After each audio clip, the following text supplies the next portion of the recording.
محترمو ورونو خویندو نن خبرې کوو اوږه ګارلیک یعنی لهسن چې دا څه څیز دی او د دې فایدې څه دي که تاسو یې استعمالوئ. په دې باندې زما په بل چینل باندې هم معلومات شته دی، خو پښتو کې نن زه تاسو سره ډسکس کوم چې که تاسو د اوږې استعمال کوئ یعنی د لهسن ګارلیک که تاسو استعمال کوئ نو څنګه به کوئ او د دې تاسو ته فایدې څه حاصلیږي. ټولو نه اول چې کوم دی د دې استعمال تاسو ته معلومه دی چې تقریبا زموږ په هر یو پکوان کې، په هر یو انګولې کې، په هر یو کټوۍ کې د دې استعمال کیږي. ډېر په شوق باندې خلک دا کوي او دې سره چې کوم دی نو ټول نه اول څیز خو دا دی چې زموږ د پکوان چې کوم دی، زموږ پخلی چې کوم دی، د هغې ټیسټ یعنې د هغې ذایقه ورسره ډېره ښه شي. بیا خصوصا داسې څیزونه لکه چرګ شو، میې شو یا غوښه شوله چې بعضې خلکو له دې نه بوی ورځي او د هغې استعمال کوي، نو غواړي دا چې په د انګولي کې، سالن کې، په دې کټوۍ کې دغه بوی ختم شي، نو اوږې سره یا لهسن سره دغه بوی هم ختم شي او د دې کې یو ذایقه هم راشي، یو ټیسټ هم راشي. ځکه چې یوازې ذایقې پسې به موږ نه ګرځو چې ذایقه ښه شوه نو مطلب دا فایده شوه. ذایقې نه که مخکې لاړ شو بیا فایدې سټارټ کېږي. اوس که فایدې کمې د اوږې دي نو هغه دا دي چې د ټولو نه اول فایده د دې دا ده چې دا زموږ د هاضمې نظام چې کوم دی هغه تیز کړي، هاضمه سټارټ کړي، چې څنګه دغه معدې ته لاړ شي نو زموږ ډایجسټیو انزایمز یعنې د هاضمې دپاره چې کوم جوسز پکار دي، دغه نه کوم رطوبت پکار دی د معدې نه، هغه را شروع شي او دې سره چې کوم دی نو زموږ د هاضمې سیستم شروع شي. هاضمه که ښه وي نو هغې سره یقیني طور چې کوم څیز مونږ خورو نو هغه هضمېږي هم زر، هغه چې کوم دی جذب کېږي هم ښه او هغه استعمالیږي هم ښه په بدن کې، نو بدن ته فایدې زیاتې شي. یعنی د چا چې هاضمه خرابه وي تاسو به کتلي وي چې د هغې صحت اکثر خراب وي. نو د صحت لپاره د ټولو نه ضروري څیز د ټولو نه اول هاضمه ده. چې هاضمه ټیک وي صحت به یقیني طور ښي او د صحت چې کم نور عوامل دي یا کم نور پیرامیټرز دي چې موږ ورته ګورو نو هغه ډېر ښه وي. یعنې ستا وزن دا به برقرار وي، ستا شوګر، ستا بلډ پریشر دا هر څه برقرار وي، بیماریانې کمه حمله کوي. نو دې مطلب دا دی چې صحت ښه دی. هاضمې نه بعد چې کوم بیا دویم څیز دی د دې اوږې چې کومې فایدې دي نو هغه دا دي چې دې کې انټي اکسیډنټ پراپرټیز دي. یعنې زمونږ په بدن کې وخت تېرېدو سره چې کم څیزونه راځي په انګلیش کې ورته موږ ویر اینډ ټیر وایو، یعنې یو مشین که بار بار استعمالیږي نو یقیني خبره چې د هغې پرزې به زړېږي هم. دغسې انسانان هم دي چې زمونږ کم اعضا دي نو هغه وخت تېرېدو سره په هغې کې یقیني طور د زړېدو عمل راځي، ویر اینډ ټیر پکې راځي.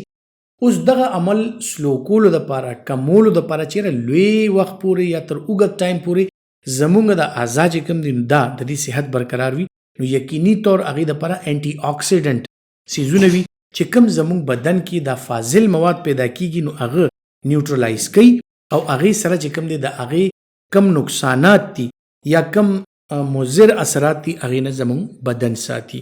بیا دې نه بعد چې کوم دی دې کې انټي انفلیمیټري پراپرټیز دي. که تاسو کتلي وي چې چاته دایمي دردونه، خوږونه وي هغې که د اوږې استعمال زیات کوي نو یقیني طور هغې ته فایده حاصلیږي.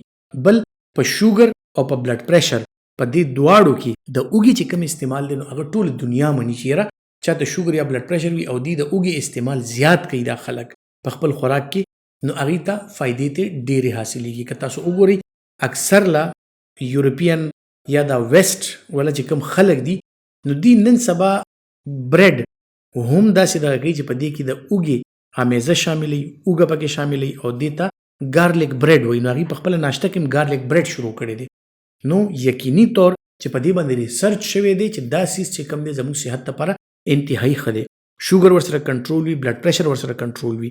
بیا د زړه بیماران چې کوم خلک دي هغې دپاره عرض دی چې که تاسو کتلي وي دا شوګر او بلډ پریشر چې دا ریګولیټ کوي، نارملي ساتي، اوږې سره هیلپفل د اوږه مددګار ده چې ستاسو شوګر او بلډ پریشر ښه ساتي. نو که شوګر او بلډ پریشر ښه وي تاسو ته د زړه مسلې، د ګردو مسلې دا کم نه کم کیږي. بیا زموږ چې کوم رګونه دي، شریان دي، زموږ کوم بلډ ویسلز دي نو په هغې کې کولیسټرول جمع شي او مختلف څیزونه را جمع شي نو زموږ د رګونو دا صحت چې کوم دی دې ته ایتھروسکلیروسس وایي. یعنې زموږ رګونه چې کوم دی کاغذي شي، هغه تیک شي، د هغې الاسټیسټي یعنې هغې کې چې کم لچک دی کم شي نو د هغې د وجې نه بلډ پریشر اکثر زیات وي او دا مسلې چې کومې کېږي د هارټ اټیک یا دغسې مسلې دا ورسره زیاتې شي. نو ایتھروسکلیروسس یا د رګونو دا سوزش او سوجن کمولو دپاره هم اوږه چې کوم دی انتهایي بهترین شی دی او دې سره دغه څیزونه تړلي دي چې یاره ستاسو که د رګونو صحت ښي نو یقیني طور ستاسو زړه، ستاسو ګرده او ستاسو شوګر، بلډ پریشر دا څیزونه ډېر ښه ورسره کنټرول وي او په دې کې نقصانات کم نه کم وي. بیا هغه خلک چې کوم وزن کمول غواړي یقیني طور کاغي د اوږې استعمال کوي نو هغې سره وزن کمولو کې هم دا ډېر مددگار دی. نو یعنی هاضمه، وزن کمول، شوګر بلډ پریشر ریګولیټ کول، بیماریانو نه ځان ساتل، ځکه چې دې سره مدافعتي نظام ښي، ستا چې هاضمه ښي جذب کیږي، ښه وایټامین سی جذب کیږي، وایټامین ای جذب کیږي، ستا هاضمې په طور مختلف وایټامینز دغه کیږي، وایټامین B12 دا ټول څیزونه نو یقیني طور چې کوم دی صحت ورسره ډیر زیات ښه وي. بلکې تاسو ګورئ یو نیچرل چیز دی په هر یو کور کې استعمالیږي، ډیر شوق سره موږ استعمالو. نو که دا ریګولرلی د دې استعمال موږ په دې خیال هم کوو چې یاره زما کټوی روټۍ کې ورسره خوند هم راځي او زما صحت ته هم فایدې زیاتې دې ته حاصلېږي نو یقیني طور چې کوم دی نو دا به موږ له ډېره فایده راکوي. نو د اوږې استعمال په خپل کور کې تاسو په کټوی کې کولی شئ. دې نه علاوه د ټماټر، مرچکي یا اکثر خلک د دڼیا، پودینې د مستو رایته جوړوي. دغه څیزونو کې چې که د اوږې استعمال وشي او اکثر خلک نن سبا دا کوي چونکې زمونږ طرف ته موسم ګرم دی نو دا لسی یا شوملې چې جوړوي په دې کې هم یو څو دانې اوږه واچوي او جوسر کې هغې سره یا د اوږې پیسټ پکې لږ شامل کړي نو هغه د شوملو خوند هم ورسره ښه شي او د اوږې چې کومې فایدې دي هغه هم تاسو ته حاصل شي.